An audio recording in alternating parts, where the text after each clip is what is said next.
Planeta Azul está fazendo uma série de entrevistas com juristas renomados para debater os 30 anos da Constituição de 1988, a sétima da nossa história.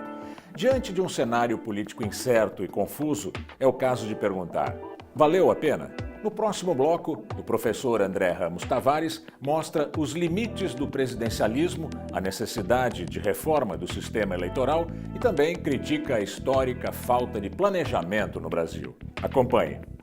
Pois é, mas professor, nós vamos ter essas eleições com a esperança de uma renovação do parlamento. Nós temos um processo do sistema eleitoral que é um voto aberto, obrigatório, onde quem comanda talvez fosse um setor religioso. Nós temos aqui um caso simples. Um prédio em São Paulo desabou.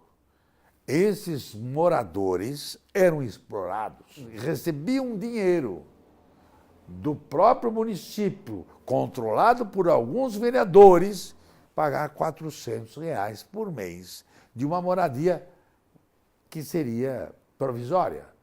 Esse dinheiro é apropriado por um grupo de interesses de pessoas que vão dominá-las no voto, na eleição, no procedimento e na política.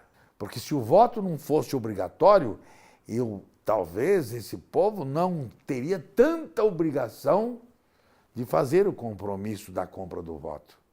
Professor, agora temos uma eleição de 88. Vamos continuar na mesma? Como é que vamos reformar? Veja, é um código eleitoral, é complexo.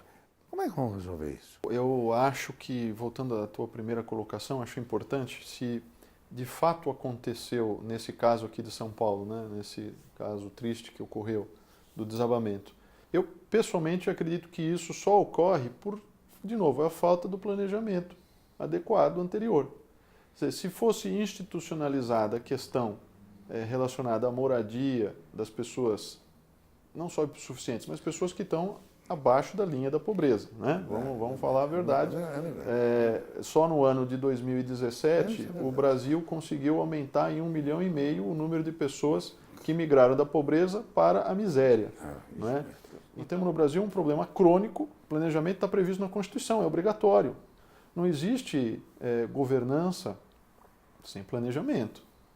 O planejamento do Estado é uma obrigação, é um dever. Né? É preciso estabelecer planos de governo, metas, como fez o Juscelino. Né? Então, se nós não tivermos isso, nós não vamos chegar a lugar nenhum. Continuaremos com todas essas pequenas disputas de poder, né? Essas tentativas de compra indevida de voto por meio de favores que são ofertados com o próprio poder público, com o próprio dinheiro do poder público, com os serviços do poder público.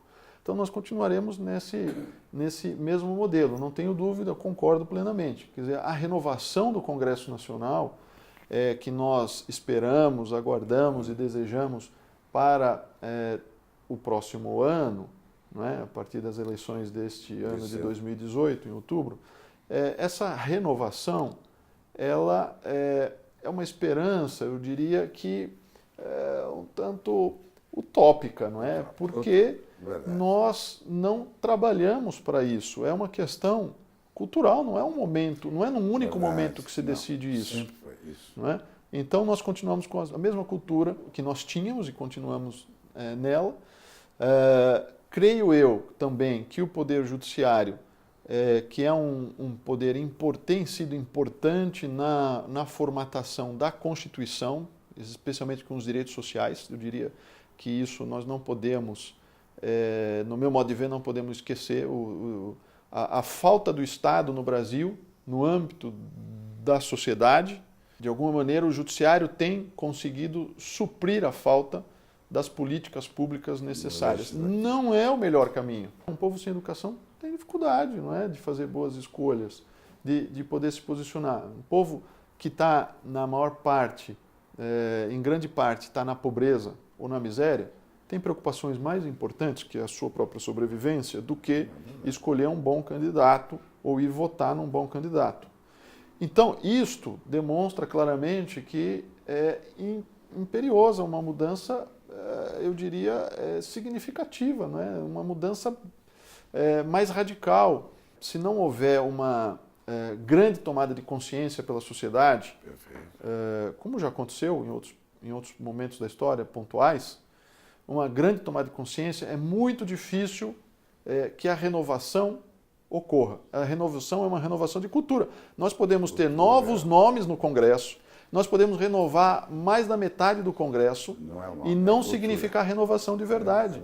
Porque ali, não é, como a gente já falou, é um sistema que tem funcionamento próprio. A pessoa entra ali, ela entra numa máquina que já tem o seu funcionamento. Não vai mudar. O Congresso Nacional ele funciona com lideranças. Não é o voto individual é o que menos pesa.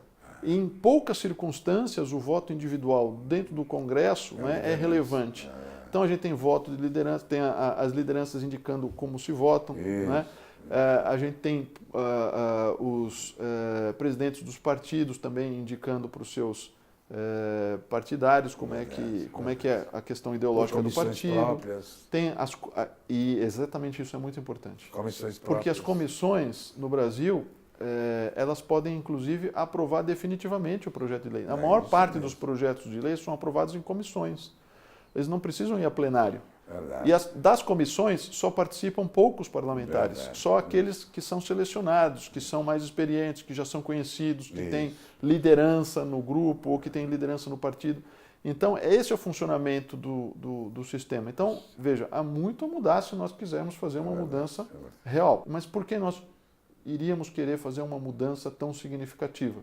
Porque a história tem demonstrado que esse modelo parece estar já esgotado.